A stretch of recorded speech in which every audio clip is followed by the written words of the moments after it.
Fala moçada, boa noite, tudo bem? Hoje eu vou falar para vocês um pouquinho sobre a nossa aula 7, que fala um pouco sobre reações orgânicas, tá?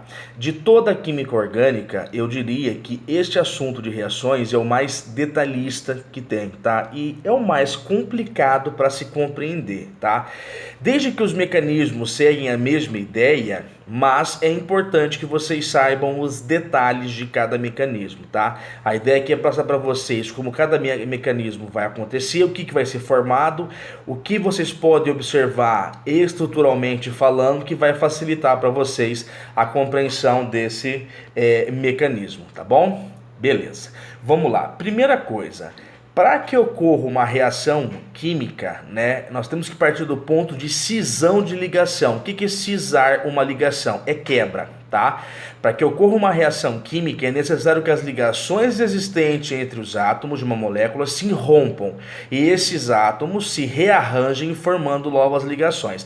Então, na química como um todo, toda reação química e reações orgânicas, que é o nosso caso, elas vão acontecer através de um rearranjo dos átomos numa estrutura. Então, ligações são rompidas para novas ligações serem formadas. E o que vai definir esse rompimento de ligação é a facilidade com que essa ligação tem de ser rompida, ou seja, ser uma ligação fraca, tá? E a facilidade de formação vai ter correlação com a reatividade do seu elemento, tá? Então, quanto mais reativo for a espécie, mais fácil de uma ligação química se formar. Quanto menos reativa, mais difícil, tá? Bom, no caso da química orgânica, nós vamos tratar somente da ligação covalente, tá? Então, ligações covalentes serão rompidas para novas ligações covalentes serem formadas, tá? Quanto ao tipo de quebra de ligação, que a gente chama de cisão, ela pode ser de dois tipos, tá? Uma cisão que eu vou chamar de cisão homolítica e uma cisão que eu vou chamar de cisão heterolítica. Basta você lembrar que homo é igual e hétero diferente, tá? Uma cisão é chamada de homolítica quando na quebra da ligação cada átomo fica com seus próprios elétrons formando radicais livres, tá? Vocês vão falar muito dessa definição de radicais livres, são espécies reativas, tá?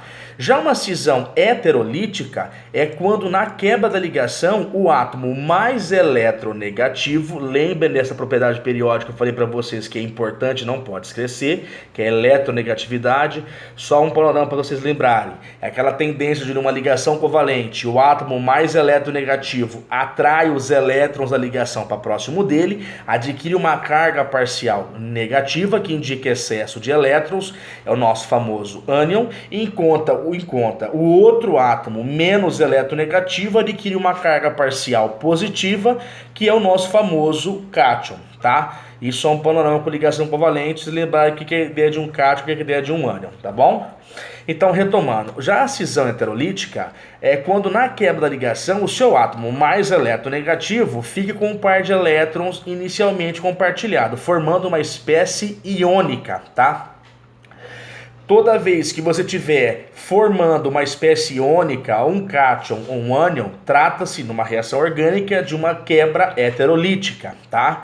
Quando você forma espécies radicalares, que são átomos sozinhos, estruturas sozinhas, radicais, né, orgânicos sozinhos, tá? Trata-se de uma cisão, de uma quebra de ligação, que é chamada de homolítica, tá certo? Não se esqueçam da eletronegatividade, tá? Bom, agora, uma segunda observação que é importante que vocês saibam é a definição do que é um carbocátion ou um carbânion, tá? Isso é importante porque química orgânica reações, a FUVEST adora perguntar isso na segunda fase, tá? E na primeira fase também, ela é uma questãozinha de química orgânica de mecanismo de reação, bem simples, tá? Mas ela trabalha com essa linguagem um pouco mais técnica, né? O que pode às vezes atrapalhar se não tiver aquele pulo do gato para compreender o que está dizendo, tá bom? Então, vamos lá. Quando o seu carbono estiver carregado positivamente, ele é chamado de carbocátion, tá? Quando o seu átomo de carbono estiver carregado negativamente, ele é chamado de carbânion, tá? Lembrem dessas duas definições, principalmente o carbocátion, porque ele vai ser importante para um mecanismo de reação que nós vamos ver na aula de hoje, tá certo? Vamos lá então. Bom, agora, duas coisas importantes que eu defini para vocês na nossa última aula. Se vocês lembrarem, eu defini para vocês o que era um nucleófilo, não é? E o que era um eletrófilo. Estão lembrados disso? Nucleófilo, que é aquele NU com o antigo treme em cima, que eu falei para vocês que indicava um par de elétron, é uma espécie que possui, né, pares de elétrons disponíveis. Isso é um nucleófilo. Já um eletrófilo é uma espécie pobre ou deficiente em elétrons, tá? Então, uma reação orgânica sempre ocorre entre um nucleófilo e um eletrófilo, tá? Então, essa é a máxima da química orgânica para mecanismo de reação. Sempre um nucleófilo reage com um eletrófilo. Trocando em miúdos, sempre alguém pobre ou deficiente em elétrons depende de alguém rico em elétrons. Tudo bem? Beleza? Essa é a máxima da química orgânica, tá certo? Vamos lá. Para começar as nossas reações orgânicas, elas se dividem em alguns grupos que são três, na verdade, tá? São os grupos de reações de substituição, é o grupo das reações de adição e o grupo das reações de eliminação, tá? Bom, reações de substituição, ela é definida simples assim. É quando um átomo ou grupo de átomos é substituído por um radical de um outro reagente, tá? Quando você tiver lá, por exemplo, você pegar lá na sua apostila, você vai ter uma reação de substituição em alcanos, né? Que você vai ter um hidrocarboneto reagindo com gás cloro, Cl2, e um hidrogênio vai ser substituído pelo um cloro do seu outro reagente. Fez uma substituição mútua, trata-se de uma reação de substituição. Segundo detalhe para vocês, toda vez que você partir de um hidrocarboneto reagindo com um halogênio, hidrocarboneto com halogênio, vai formar um haleto de alguma coisa, geralmente com cloro. Quando substitui hidrogênio por cloro, forma um ácido clorídrico no final, forma um HCl. Trata-se de uma reação de halogenação, e essas reações elas têm que ser catalisadas por aquecimento ou por luz, não são reações que acontecem naturalmente, tá? Então é um terceiro ponto importante para vocês. Reagir hidrocarboneto com haleto é uma reação de halogenação, porque você vai formar sempre um ácido derivado desse haleto, tá? No caso de substituição por um hidrogênio. E essas reações são catalisadas ou por luz ou por aquecimento. Não são reações fáceis de acontecer, tá? E essa substituição tem uma ordem, tá certo? Essa substituição, ela sempre vai substituir mais fácil num carbono terciário, depois um carbono secundário, depois um carbono primário vai ser mais difícil de substituir. Por quê? Quanto mais ligantes tiver o seu carbono, mais estabilizado ele vai estar. Então ele não vai sentir tanto essa substituição por um haleto, dado que um haleto é uma espécie que tem elétrons, pares de elétrons sobrando.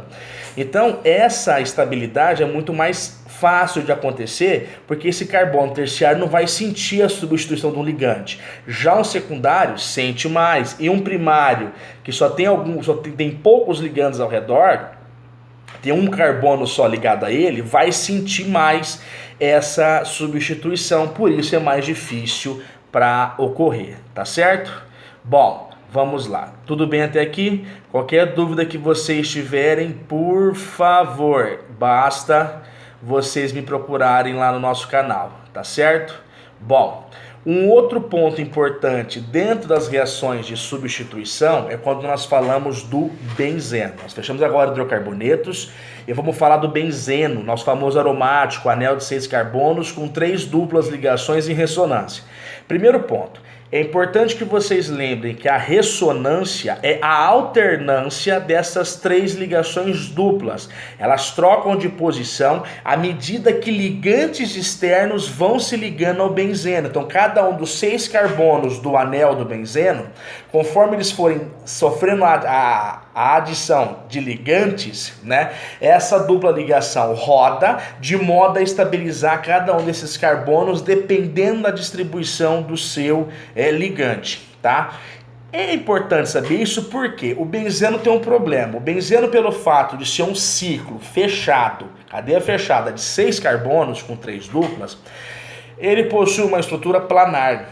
Como consequência, os 6 orbitais do carbono, então o benzeno é planar. Então tem os 6 carbonos aqui, imagine minha palma da minha mão um plano. Então tem aqui 1, 2, 3, 4, 5, 6.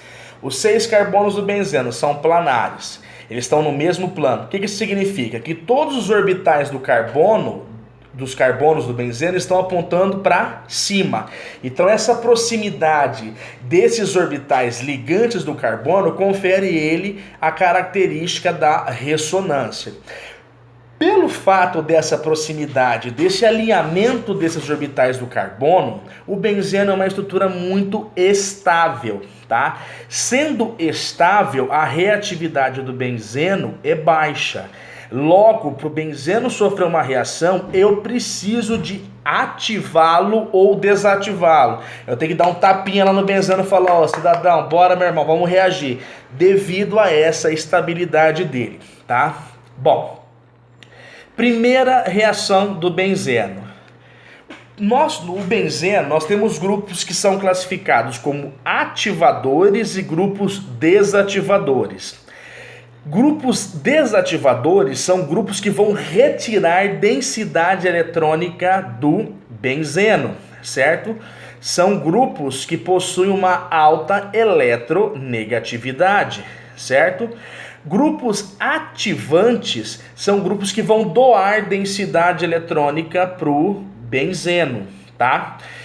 Lembre de um detalhe, essa questão de você ativar o benzeno ou desativar, isso recebe um nome, uma dirigência. O benzeno tem dirigência de reação. Dependendo do grupo que estiver ligado ao benzeno, o outro substituinte que substituirá um dos hidrogênios do benzeno vai entrar numa posição específica, ele não vai entrar em qualquer lugar, tá certo? Isso é um ponto importante. Bom, grupos que são ativantes. Os grupos hidroxila, que são os grupos OH, os grupos NH2, são o grupamento aminas, né, derivado das aminas, e os grupos CH3, os grupos metil, os radicais alquila, são grupos ativadores do benzeno, portanto, orientam ele na posição orto e para. Se você lembrar do benzeno, carbono 1, 2, 3 e 4. 1, 2 é posição orto, 1, 3 é meta e 1, 4 é a posição para. Então, os radicais que são ativadores, hidroxila, NH2 e radicais alquila, orientam a posição orto e para, ou seja, a posição 1 e a posição 4. Tudo bem? Já os grupos desativadores, eles orientam na posição meta. A posição meta é a posição 1, 3. Posição 1, 3 é a posição meta. Então, 1, 2 é orto, 1, 3 é meta, 1, 4 é para. Então, os grupos ativantes orientam na posição 1, 4. E os grupos que são desativantes ou desativadores orientam na posição 1, 3. Tá certo? Vamos lá, só para retomar aqui com vocês. Eu estou montando aqui ela no slide para montar para disponibilizar para vocês, tá? Vamos falar um pouquinho das reações de nitração para o benzeno, tá? A nitração consiste na reação do benzeno com ácido nítrico. O HNO3 é uma fonte de radicais NO2, que são radicais classificados como desativadores, tá? Essas reações, elas são catalisadas por ácido sulfúrico, porque o NH3 não tem capacidade para reagir de maneira vigorosa com o benzeno devido à estabilidade do benzeno, tá? Então essa reação é catalisada, tá certo? Já a sulfonação, que é a adição de um radical SO3 ou HSO3, que também é um radical desativante, é uma reação também que necessita de catalisador e necessita de aquecimento. Já a reação de alquilação, o próprio nome já diz.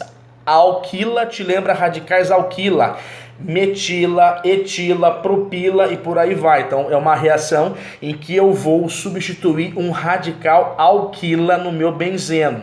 Essas reações de alquilação do benzeno, elas acontecem na presença de um catalisador metálico, que é chamado de organometálico. Por quê? Os metais possuem, por definição, orbitais livres, então eles conseguem acomodar melhor os elétrons de um ligante juntamente a ele. Como consequência, ele consegue deixar o seu ligante, no caso um haleto, por exemplo, disponível para reagir com o benzeno, facilitando essa reação, tá? Tudo bem até aqui? Vamos lá então. Só retomando. Grupos ativadores, OH, NH2, CH3, orientam nas posições orto-para. Grupo desativador, NO2, HSO3, CN e COOH. São grupos desativadores, são grupos que orientam na posição meta, tá certo? Muito bom, vamos lá então. Existe uma outra situação para o benzeno, que não é o caso de vocês, tá? Mas o benzeno tem uma característica interessante, além da sua estabilidade. O benzeno ele consegue sofrer um rearranjo estrutural. Esse rearranjo, deixa eu mostrar aqui para vocês. Esse rearranjo vocês não vão ver, mas existe, tá? Conforme você vai aumentando para cadeias cíclicas do carbono, vocês podem encontrar isso em algum livro, texto, alguma coisa, tá? Só um panorama para vocês. Quando a gente fala de compostos aromáticos, né, nós estamos falando de uma situação que é o seguinte: até 6 membros do nosso hidrocarboneto fechado, ele tem uma estabilidade razoável, tá? A partir do que eu aumento a quantidade de carbonos do ciclo, eu vou para um ciclo de 7 carbonos que existe, mas vocês não veem isso no ensino médio, essa estabilidade diminui porque começa a ter um tensionamento da ligação química. Se a minha ligação tensiona muito, eu tenho uma ruptura de ligação, tá? Isso não é favorável. Agora, ciclo menor do que 6 carbonos também não tem uma estabilidade razoável, porque o distanciamento da ligação aumenta, ela não é simétrica como no benzeno, tá? Então esse é um ponto importante para vocês lembrarem, tá? Só uma correção agora vem em mente, pessoal. Para as reações de substituição do benzeno, da nitração, da sulfonação e da alquilação, o seu carbono 1, ele sempre vai estar com o grupo dirigente, tá? É sempre no carbono 1 do topo do benzeno ou na base do benzeno, o carbono 1 sempre nessa direção, é onde o seu grupo direcionador vai estar, tá?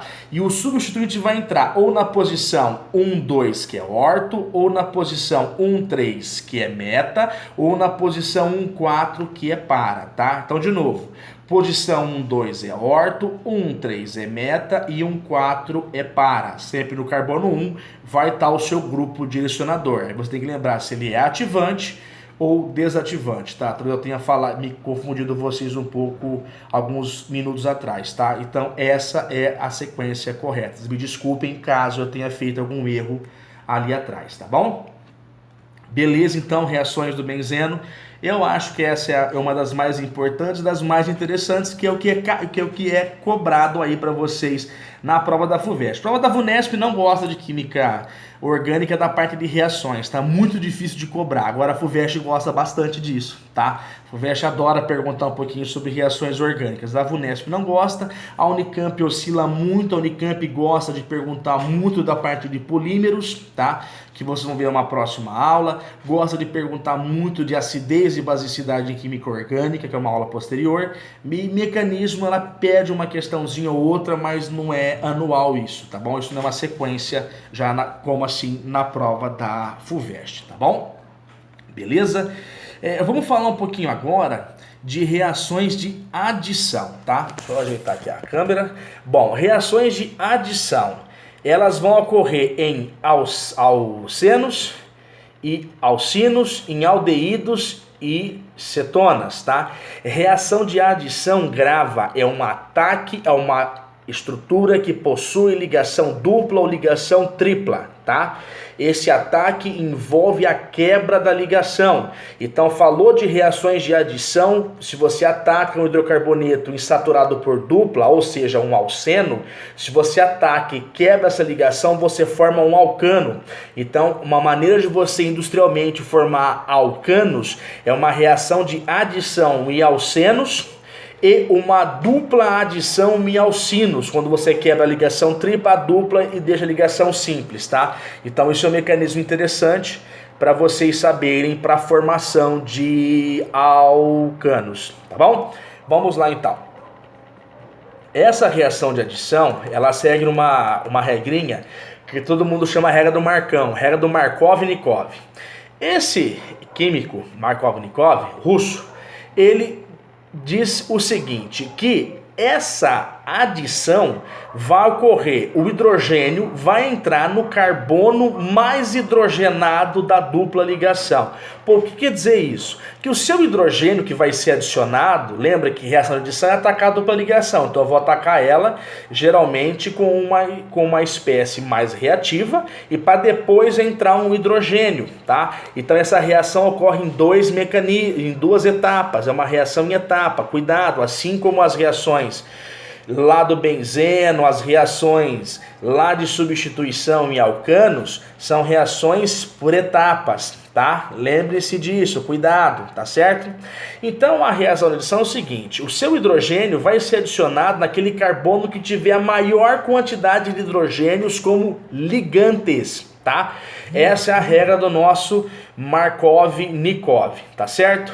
Bom, a primeira delas é a nossa famosa reação de hidratação, é a reação de adição de água, tá?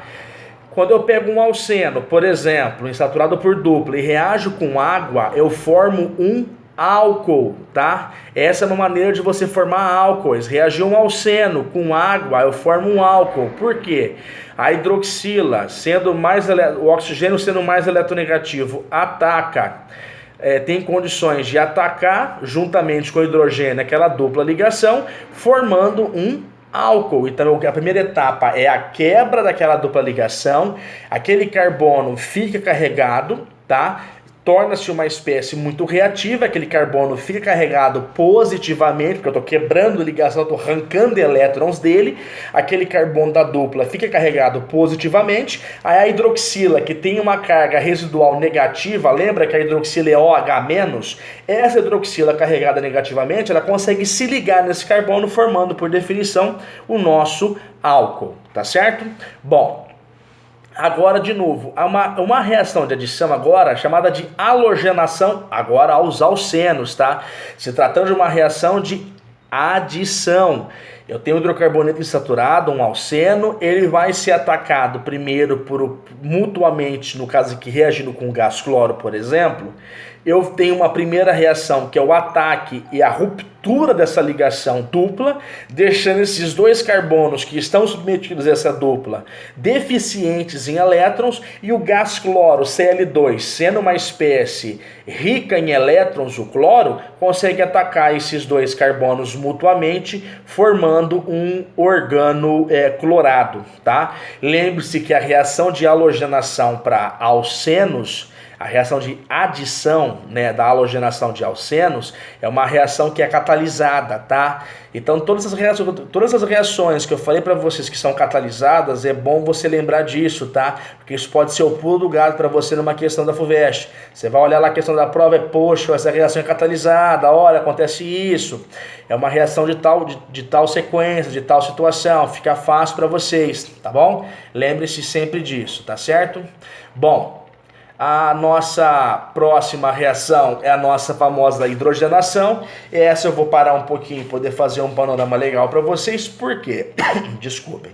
Para quem gosta de comprar margarina, não é manteiga não, é margarina, tá? No mercado, já ouviu falar muito de gordura hidrogenada. Pois é, a sua gordura, né, a gordura que você fala na indústria alimentícia, são estruturas que são ricas em ligações duplas, são estruturas insaturadas, tá? Quanto maior o grau de saturação, mais viscosa vai ser a sua gordura. Lembrando que viscosidade é uma resistência mecânica ao escoamento, e a viscosidade depende da massa molecular, bem como também vai depender do tipo de estrutura, do tipo de arranjo molecular da sua substância, tá certo?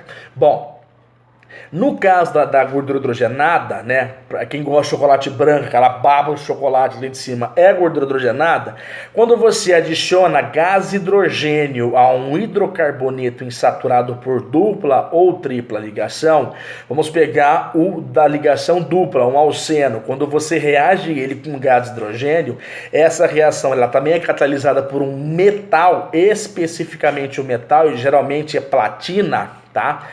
Eu consigo formar um hidrocarboneto saturado, só por ligações simples, que é um alcano, tá certo? Uma outra situação, se eu hidrogenar um alcino, eu formo um alceno, e se eu hidrogenar de novo esse alceno, eu formo um alcano, tá? Sempre lembrando que alcino é por tripla ligação, alceno é dupla e alcano é ligações simples. Tudo bem? Vamos lá então, dar sequência aqui. Beleza. Falamos da formação de alcanos, falamos da formação de alcenos, a partir de alcinos formando alcenos, alcenos formando alcanos, né? Falamos da hidratação. Só uma observação aqui, a hidratação em alcinos, ela ocorre na presença de excesso de água e catalisada por dois ácidos extremamente fortes, que geralmente vão ser ácido sulfúrico, né? E uma solução sulfurosa de mercúrio, tá? Que são catalisadores importantes para que essa reação ocorra, porque lembra que para você hidratar um alcino, alguém tem que atacar e quebrar aquela ligação tripla. Lembra, a ligação tripla é uma ligação rica em elétrons. Então alguém tem que atacar aquela tripla ligação para convertê-la numa ligação dupla. Aqueles dois carbonos vão ficar carregados positivamente para aí o seu grupo carregado negativamente entrar. Lembra de eletrófilo e nucleófilo? Aquele seu carbono positivo é um eletrófilo, aquele seu SO da vida, aquele seu OH da vida, aquele seu NH da vida é um grupo nucleofílico, porque possui elétrons livres, elétrons disponíveis, logo consegue estabilizar essa deficiência do carbono, tá certo? Só um panorama para vocês lembrarem disso, tá bom? Sempre quando vocês forem fazer essas reações, sempre se atentem para o seu substrato. Você vai falar muito disso, o substrato é o seu reagente de partida. Sempre observe a estrutura do substrato, identifique o carbono que pode ser o mais reativo ou menos reativo. Isso vai depender da eletronegatividade do ligante, do tipo de ligação que vai ter formado. É lógico que é uma ligação covalente, mas depende do seu sítio de ligação e depende também do seu ligante. Lembrando sempre que você sempre vai se guiar, né? Perdão pela redundância, mas você sempre vai se guiar pela eletronegatividade, tá? Nunca se esqueça disso, tá certo? Bom, desculpem. Para dar andamento para nós aqui, vou só falar um pouquinho para vocês de reagente de Grignard. Nosso reagente de Grignard é um organometálico, tá? Essas reações de Grignard, adição de Grignard a aldeídos e cetonas, eu formo sempre um álcool, tá? Então, se eu reagir o metanal, por exemplo, com um Grignard com água, como catálise com água, como meio de reação, eu formo um álcool primário. Quando eu reagir um aldeído com Grignard e água, eu formo um álcool secundário. Quando eu reagir uma cetona com Grignard, e água, é lógico, eu formo um álcool terciário. Grignard sempre vai ser uma cadeia carbônica ligada com metal, sempre, tá? Cadeia carbônica ligada com metal. Esse metal sempre vai ser magnésio, tá? sempre vai ser um Grignard, sempre vai ser uma platina. Só que lembra que esse Grignard é uma cadeia carbônica ligada a um metal, tá certo? Desculpem pela tosse. Bom, vamos lá. Esse Grignard pode ser magnésio, esse Grignard pode ser bromo também, que é muito usado na indústria, tá? Mas sempre vai formar álcool no caso. Para fechar, vamos falar um pouquinho sobre as reações de eliminação, tá? Reação de eliminação, o próprio nome já diz, eu vou remover uma parte da minha estrutura do substrato na forma de produto, tá?